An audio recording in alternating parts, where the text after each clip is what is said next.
All right, let's talk about getting you that first developer job. If you're in the Java world, you know Spring Boot is the key. But man, where do you even begin? Well, think of this as your personal quest.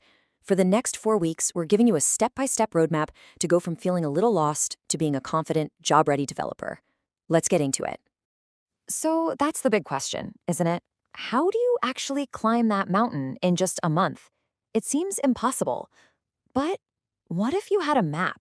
A clear guide that told you exactly where to turn and what to focus on? That's exactly what we're going to lay out for you today. Here's our mission plan. Week 1, we're digging into the core foundation. You got to know how it all works. Then in week 2, we start building real stuff with data and web APIs. Week 3 is all about leveling up, making things secure and professional with testing. And finally, in week 4, we get you ready to deploy your work and ace that interview. So let's kick off with week 1. All right, week 1. This is all about the foundation. You know, before you can build a house, you have to pour the concrete. To really get good at Spring Boot, you need to understand the magic that's happening under the hood. This is where we figure out how the engine actually runs. Okay, the first big concept, and maybe the most important, is dependency injection, DI. Now, I know the official definition sounds a little dense and academic, but trust me, the idea is actually super simple. It just means that instead of your code having to build all the tools it needs, the Spring framework just hands them over, ready to go. And this is the perfect way to think about it. You're the chef, right? Your job is to make awesome food. That's your business logic. You shouldn't have to stop what you're doing to build an oven or forge a knife. Spring is like your kitchen manager. It injects all those tools, those dependencies, right into your workspace so you can just focus on cooking. So besides dependency injection, here are the other key players for week 1. You've got Spring MVC, that's basically the blueprint for building web applications. Then you have beans. Don't let the name confuse you. They're just the fundamental objects that Spring creates and manages for you. Annotations are the magic words, the shortcuts that tell Spring what to do. And finally, auto configuration.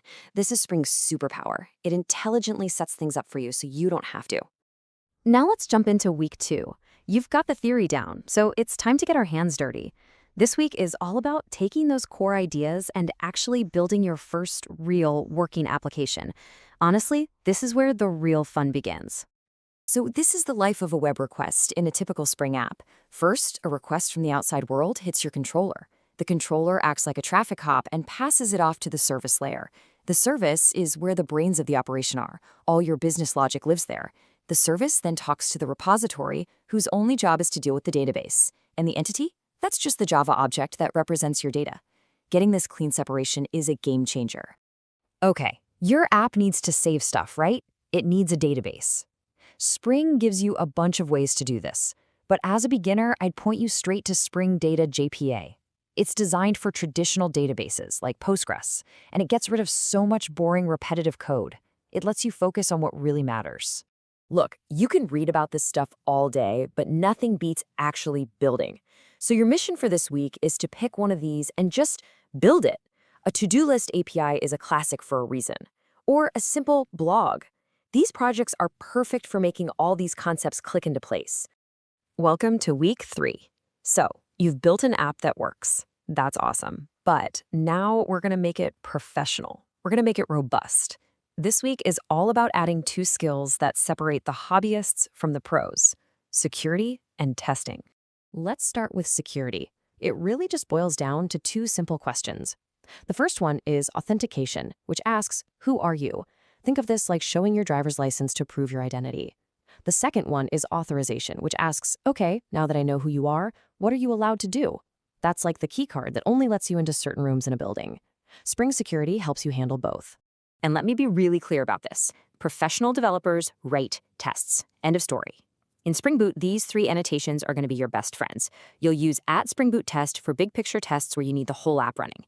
You'll use @MockBean to create a fake version of a component so you can test something else in isolation.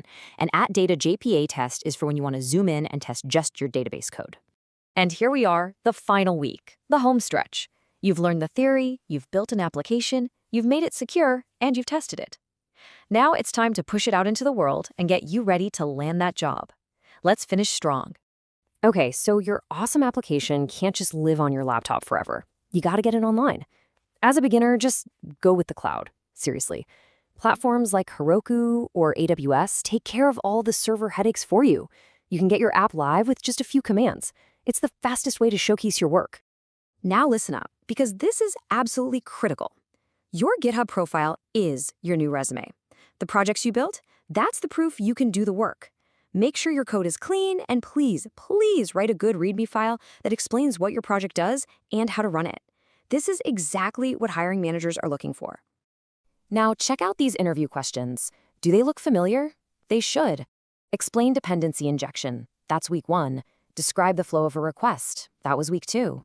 How would you secure an endpoint? Week 3. And that JPA versus Hibernate question?